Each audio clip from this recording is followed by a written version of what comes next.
Olá, eu sou a Luciana Canton. Sejam bem-vindos ao meu canal. Hoje a gente vai falar sobre as diferenças entre atuar para cinema e teatro. Como começar? A gente pode começar pensando que o cinema, ele é teatro. Por que eu digo isso? Porque o cinema vem do teatro.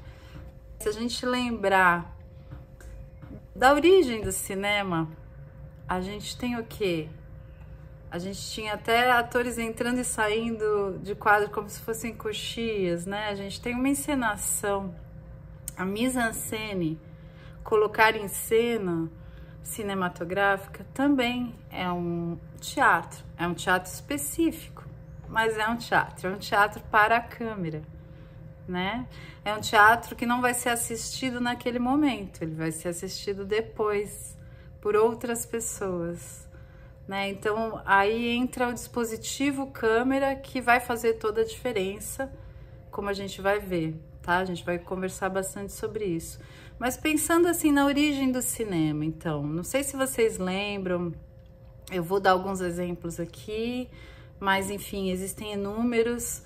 A história do cinema, né, de 1900 a 1930, principalmente o cinema mudo ali, ela é riquíssima de exemplos, enfim, tanto dramáticos quanto cômicos, de grandes atores, atrizes. E eu vou falar, por exemplo, da Lillian Gish, né, que foi uma atriz que acompanhou a trajetória do Griffith, que foi um dos fundadores da linguagem cinematográfica.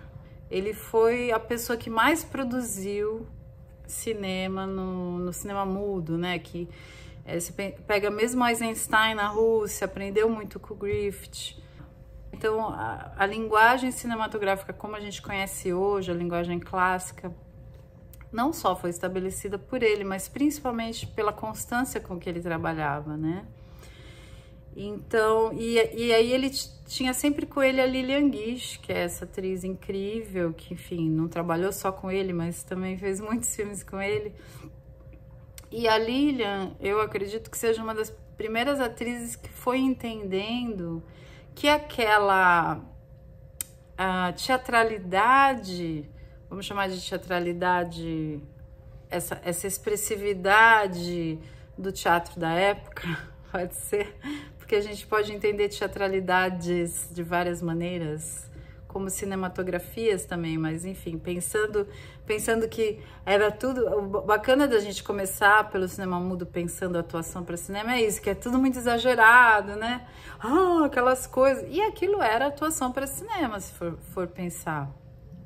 Então, aqueles sustos, aquelas coisas, por quê? Porque não tinha fala, então tinha que ser um pouco demonstrativo nos gestos, né? A gestualidade no cinema mudo é muito rica, pro bem e pro mal, enfim. Eu acredito que o expressionismo não teria acontecido, por exemplo, no cinema, se fosse um cinema falado, né? Então a gente tem muitas conquistas nessa expressividade, essa coisa e tal, né?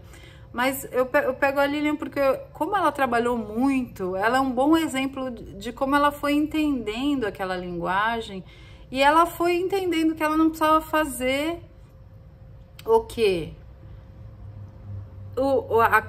A coisa do demonstrativo, digamos assim. Eu não gosto de dizer que teatral é demonstrativo, porque eu acho que aí você já começa a pensar o teatral como algo menor, ou como algo codificado, não necessariamente, né? Eu acho, a gente tem que ter muito cuidado com esses termos. Então, é o clichê, né, dos diretores de cinema falarem, tá muito teatral.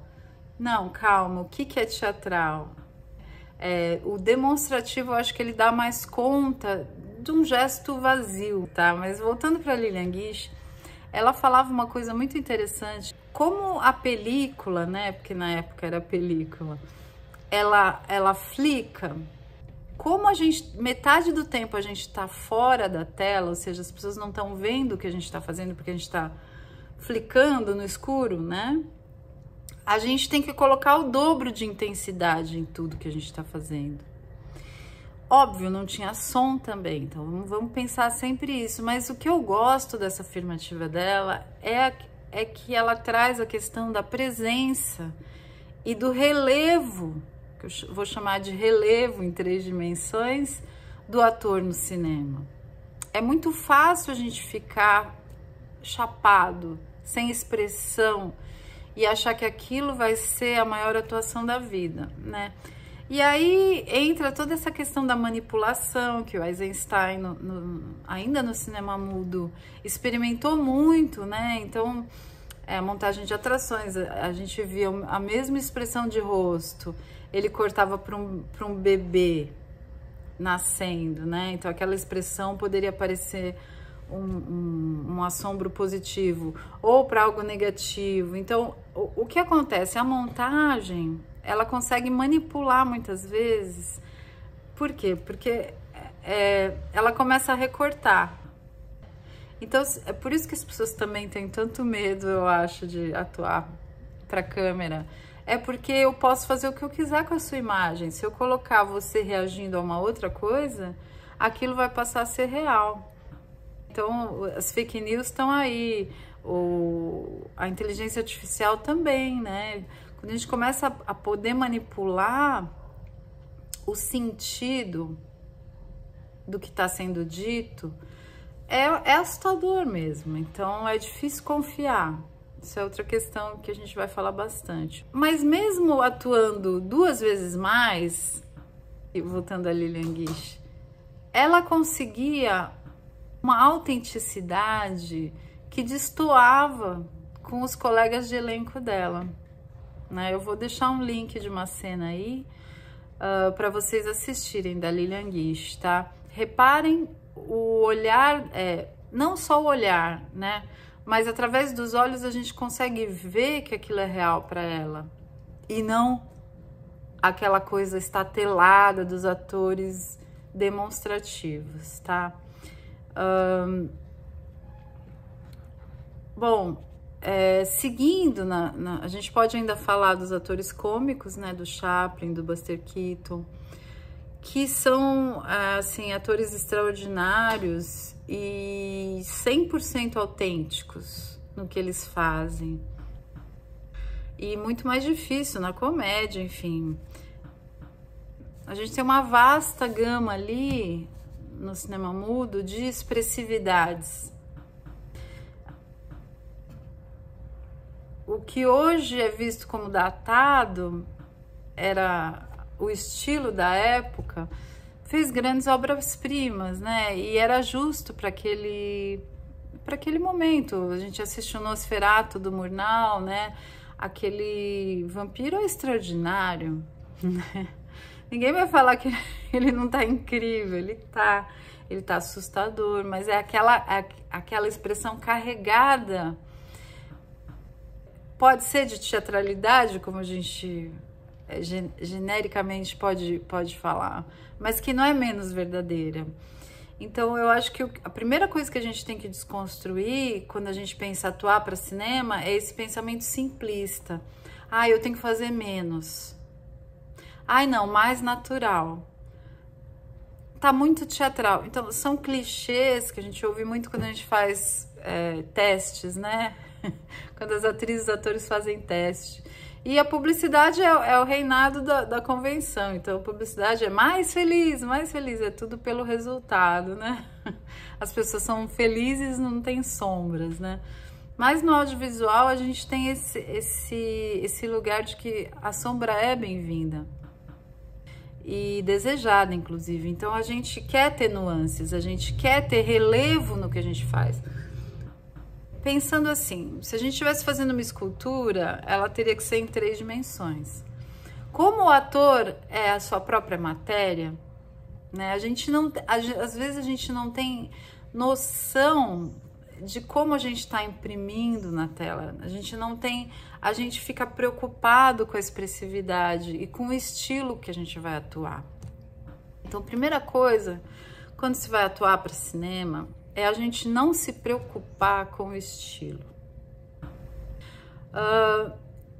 Existem várias maneiras da gente chegar no papel, seja de dentro para fora, de fora para dentro, ou uma conjunção dos dois. Às vezes a máscara vai te dar a expressão necessária. Por que o trabalho da máscara é tão mágico? Porque ele traz uma outra dimensão.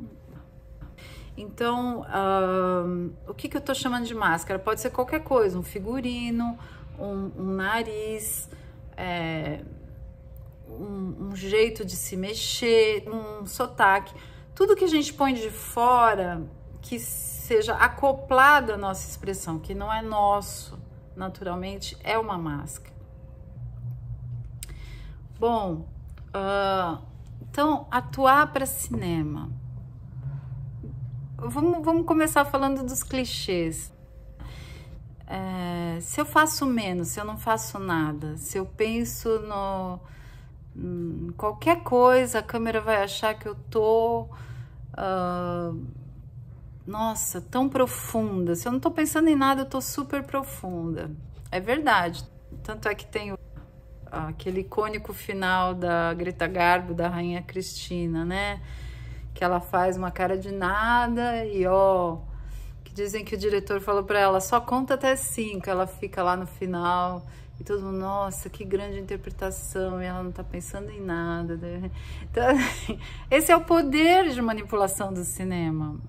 O cinema tem esse poder, né? E é maravilhoso brincar com isso e trabalhar com isso. Agora,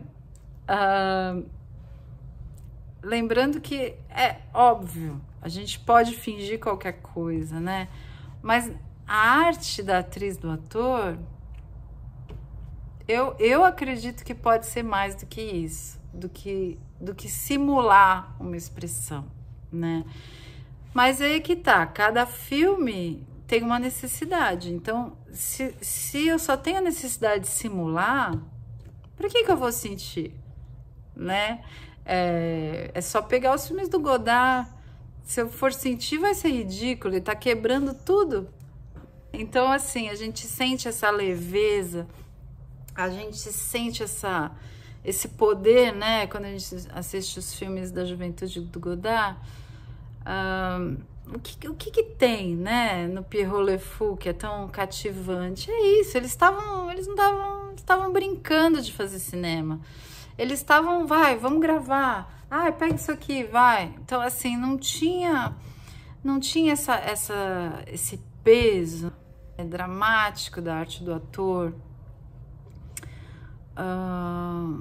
Por quê? Porque era um cinema de quebra de padrões. Mas dentro da linguagem cinematográfica, a gente tem também grandes atuações. E a gente tem o lugar, sim, da arte do ator. Então, o que eu mais gosto de trabalhar é quando começa o filé mignon, que é a gente realmente conseguir trabalhar esses personagens e vivenciar mesmo.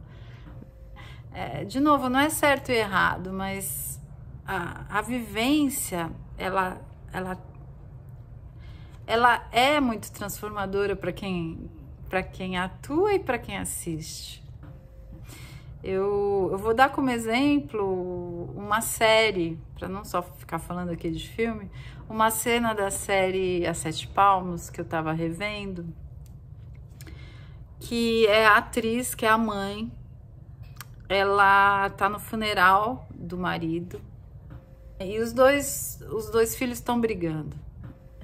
Eles são donos de uma funerária e o filho, que é todo certinho, joga a terra tipo um saleiro, assim. Aí o outro fala, que ridículo esse saleiro, pega a terra e joga, né? Nosso pai morreu. E aí fica aquela situação constrangedora no meio do enterro, enfim. Então, o bacana é que essa série é cômica também.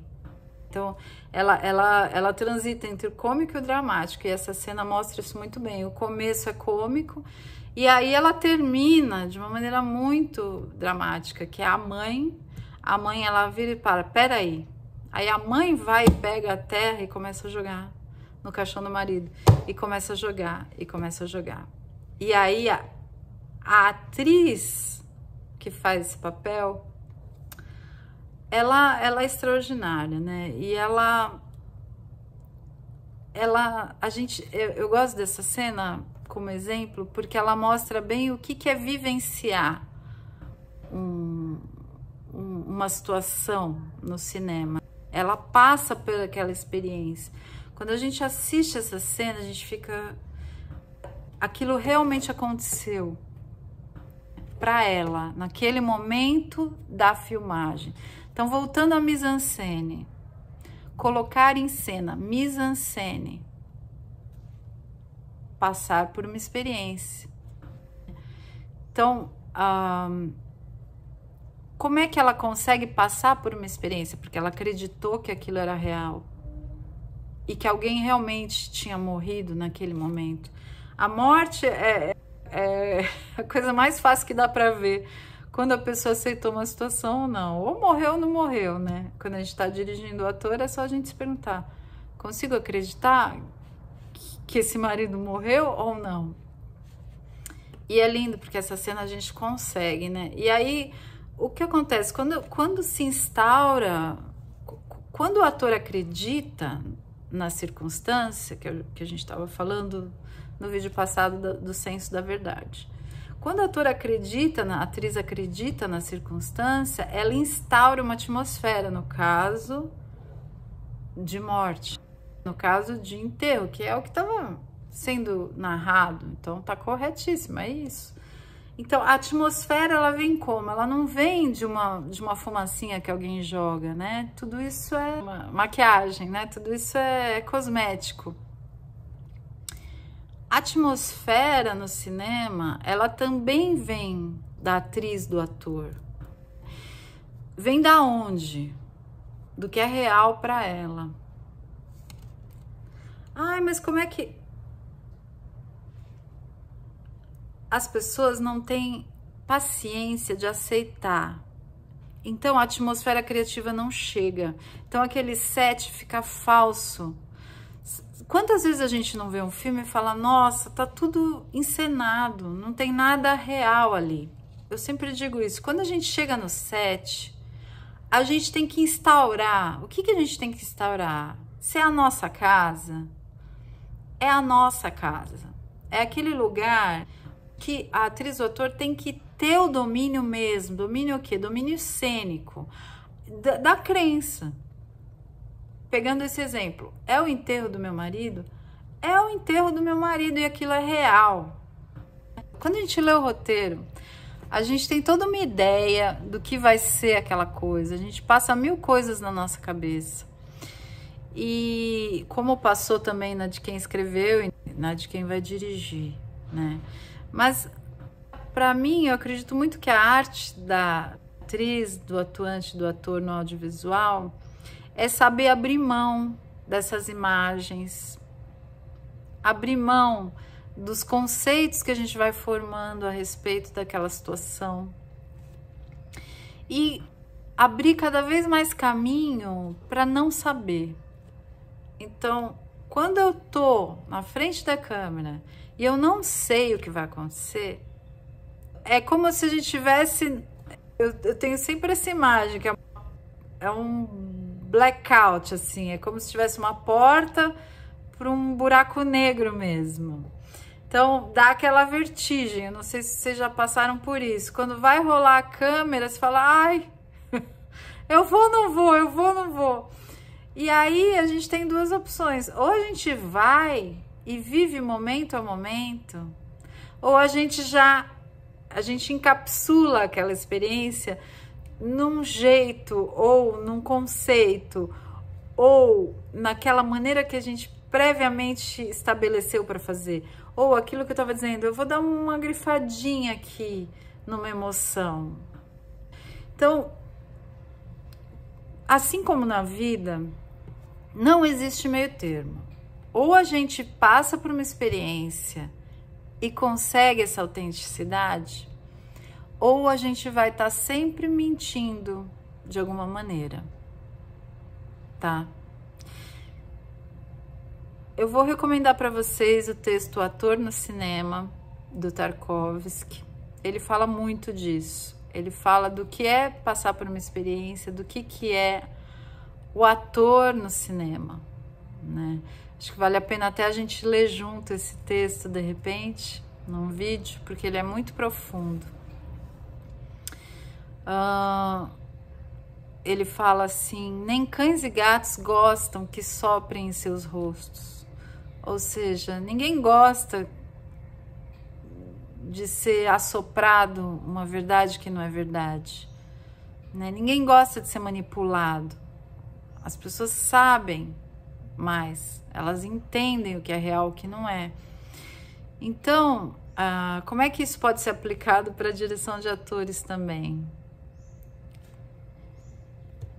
Muitas vezes os atores mentem para si mesmos. O Jean Renoir falava uma coisa linda, ele falava assim: dirigir atores é revelá-los a eles mesmos. Que nobre e difícil profissão. Como chegar para alguém e falar: você está mentindo para você mesmo? É muito difícil. Mas é necessário. Então, assim, não é um detector de mentiras, é um senso da verdade, né? Eu consigo acreditar que aquela pessoa está passando por essa experiência? Voltando aonde a gente começou, quando a gente dirige, quando a gente atua no audiovisual, a gente nunca deve pensar em detalhes. A gente nunca deve ir no detalhe de uma cena. Por quê? Porque se eu me concentro no detalhe de uma cena, eu passo a cena inteira pensando que vai chegar aquele momento e eu tenho que fazer aquela coisa daquele jeito. Acho que muitos de vocês já devem ter passado por isso. Então, a cena inteira já está codificada, né? Ah, tem que acontecer isso dessa maneira, tem que beber esse copo, essa água dessa maneira. E vamos combinar que nunca um take vai ser igual ao outro, por mais que eu tente, né? Vamos repetir, vai de novo. É impossível fazer a mesma coisa duas vezes. Então, é uma ilusão achar que a continuidade no cinema é uma coisa possível, né? Isso vem também desde o cinema clássico. É óbvio que é possível, porque a gente não está percebendo que de um plano para outro as coisas mudaram um pouco, né? Ou de um campo contra campo, usou um take de um take de outro. Mas para a arte do ator é muito difícil quando começa a fragmentar tudo, enfim, a linguagem do cinema. A gente pode falar mais também sobre isso, né? O campo contra campo, ele fragmenta. Eu tô aqui e de repente você tá aí, né? Então a gente tá vendo eu e você. Então vai gravar de novo, minha reação foi diferente. Ah, não, foi boa essa. Então o primeiro erro é assim, vai, continua, mantém isso. É impossível manter algo. Manter uma emoção, não é possível. Então a gente tem que pensar na experiência como água, como rio que corre, momento a momento, momento a momento. É que nem música, não adianta tentar voltar a música. O diretor do audiovisual, ele vai ser um colecionador desses momentos. E são momentos fotografados, são pedaços de vida. Só que para esses momentos eles serem autênticos, é isso que o Tarkovsky fala no texto, eles precisam ser vividos. E quando eu vivo algo, eu não me lembro exatamente do que eu fiz, eu não tenho controle exato da minha expressão. Porque eu passei por uma experiência, eu vivenciei aquilo, eu tenho uma lembrança vaga. Então, essa atriz, quando ela fez essa cena do enterro, depois que acabou, ela tem uma lembrança vaga do que foi aquilo. Mas o que ela tem que ninguém tira dela mais? Ela tem a certeza de que algo aconteceu, que ela virou a energia daquela cena, de que aquela cena aconteceu. Então, muito mais importante de, eu tenho que fazer assim, ou assado, desse jeito, esse momento, a cena vai acontecer, ou ela não vai acontecer, ou ela vai ser só um fingimento, ou a gente vai estar aqui fingindo que algo aconteceu entre a gente. Então, a técnica Meisner que eu estudei, ela preza muito por isso, né? e ela vem do Stanislavski, quer dizer, algo realmente tem que acontecer entre as atrizes, os atuantes, os atores. Está acontecendo? Ou é só uma encenação? E aí a gente se pergunta, o que é teatralidade? É encenação? Não necessariamente, né? Para mim, a verdadeira teatralidade está no acontecimento. Então, se realmente algo está acontecendo, aquilo tanto é teatral quanto é cinematográfico. Então, se eu falo menos teatral, eu estou generalizando, né? Eu tô já englobando toda a história do teatro, que é muito mais longa que a do audiovisual e, enfim, é muito comum a gente ver esse tipo de preconceito das cineastas, dos cineastas, as pessoas que dirigem audiovisual, né? Então, eu posso dizer assim, quando me falam mais natural, quando é direção de resultado, como a gente chama, né? Eu digo para mim mesma assim, eu tenho que entrar em contato novamente com os motivos pelos quais eu faria o que eu tô fazendo. O mais natural é uma generalização. O que eu posso fazer é ser mais autêntica. E como é que eu posso ser mais autêntica? Acreditando. Ah, mas não é ridículo quem acredita? Não, ridículo é quem não acredita ou quem acredita pouco. Porque atuar é para os fortes. Não é fácil atuar. Então, a gente tem que ter muito orgulho mesmo e a gente tem que bancar o nosso ofício e não ficar com medo. Ai, será que eu vou atuar demais? Não, a minha experiência, ela vai ser a medida justa daquele momento. Ah, mas é diferente do cinema para o teatro? Sim. Como? Porque no teatro eu tenho 100, 200, 300 pessoas me assistindo, então a minha voz, a minha expressão tem que se adequar a 300 pessoas e elas estão ao vivo ali. Então, uma outra relação, ok. Então, eu vou expandir minha expressão de uma maneira específica e a gente é treinado para isso. A gente faz aula de voz, a gente faz aula de corpo, a gente tem que dominar aquela caixa cênica ou aquela rua, enfim, ou aquele ambiente que está cênico, né? Se for no site específico também a gente tem que instaurar ali o lugar do teatro. Cinema também. Só que o cinema, a grande diferença é o quê? É uma pessoa. Então, se eu estiver aqui falando com 100 pessoas, minha voz não vai ser essa que está sendo agora. Óbvio que eu estou falando com 100 pessoas, mas é uma de cada vez. Então, se a gente entende essa diferença, já é o suficiente. Michael Caine, ele fala, a câmera é sua melhor amiga. Então, é como se estivesse falando para um melhor amigo, que ele vai sempre te ouvir, ele vai sempre gostar de você, né? O que a câmera não gosta? É quando você não confia nela.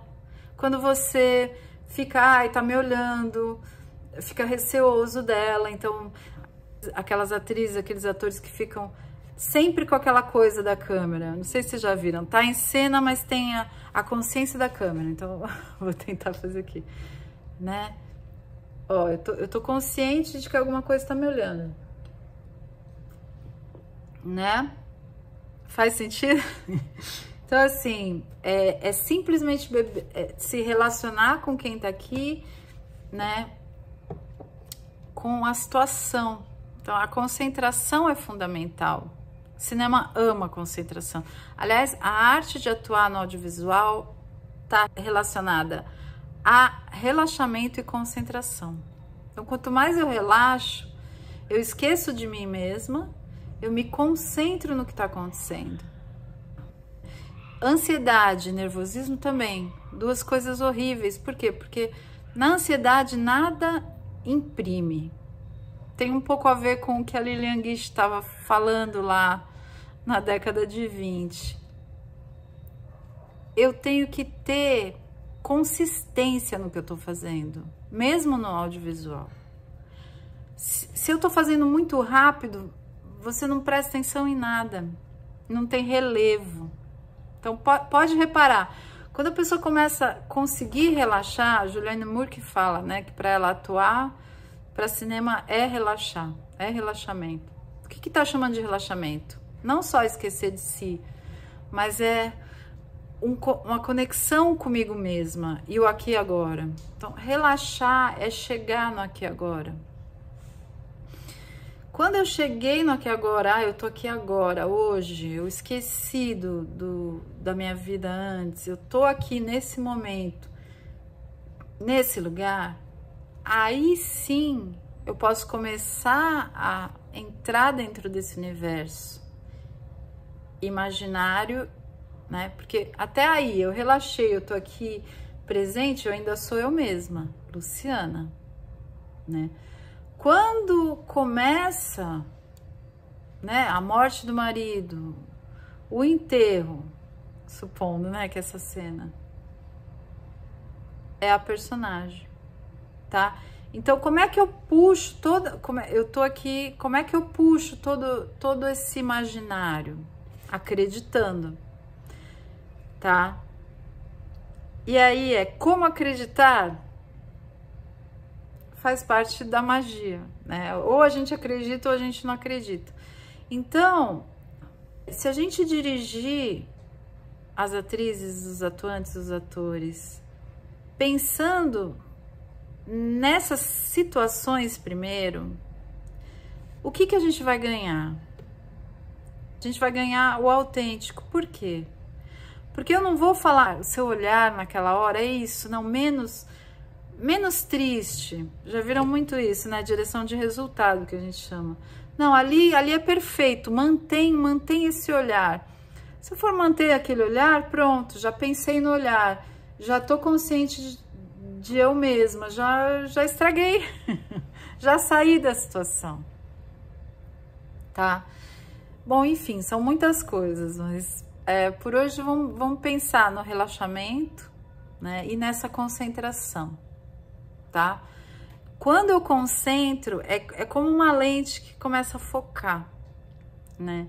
E aí eu começo a convergir. Seja, pensem numa lente quando bate o sol, que consegue organizar toda aquela energia. A concentração tem esse dom no audiovisual, né? De focar. E aí, todo o trabalho que eu fiz antes, porque daí vem as questões, né? Toda aceitação de circunstância, ela tem que ser feita antes da gravação. Eu não posso chegar na cena e ficar tentando me convencer que aquele é o enterro do meu marido. Não é? Eu já tenho que ter acreditado antes de começar a cena. Eu já tô no enterro. Diferente se tivesse recebido a notícia, né?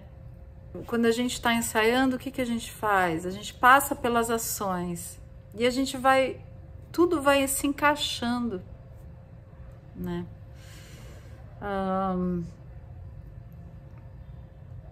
Não existe fórmula mágica. Não adianta eu chegar aqui para vocês e falar, ó, façam isso que vai dar certo. Existem tentativas. E é isso que muitas vezes os estudantes de audiovisual, eles não entendem. Que não existe uma maneira de fazer. Existem caminhos que a gente pode trilhar juntos, né? Então, uma cena como essa foi um caminho que essa atriz trilhou junto e que ela se jogou. E tinha alguém lá para segurar, no caso a câmera. A câmera sempre vai registrar se a gente se jogar. Se a gente não se joga, se a gente não tem esse vazio, esse lugar de, nossa, o que vai acontecer agora? Né? Esse momento de, uau, de estar ali simplesmente sem saber, a câmera não vai pegar. A gente não vai ter uma experiência, aquilo não vai ser autêntico, né? Nos próximos vídeos a gente vai estudar melhor algumas cenas e eu vou falar melhor como se preparar para esses momentos. Óbvio, a gente não chega e salta do nada, existe todo um trabalho anterior, vamos falar sobre ele, tá? Várias questões aí, várias questões. Mas resumindo muito, então assim, é um take, foi esse take, vamos de novo. Nossa, eu vou tentar, foi bom, né? Eu vou voltar e fazer o que eu fiz antes, vai ficar péssimo, né? Então, passar por outra experiência na mesma situação. Mas é outra experiência. É a experiência desse momento. Esse é outro erro também. A gente tentar voltar no que foi bom, pra quê? Porque o som não foi. Às vezes acontece, né? Faltou o som. Então, vamos tudo de novo, tá? Enfim, bastante coisa, né? Mas vamos ficar por aqui hoje, tá? Eu gostaria muito que vocês curtissem, comentassem, fizessem questões, fizessem perguntas ou reflexões, enfim, ou o que vocês quiserem comentar aí embaixo e se inscrever no canal, porque o esforço é sempre estar aqui semanalmente falando um pouco de atuação para audiovisual, para teatro também. E desejo uma ótima semana para vocês.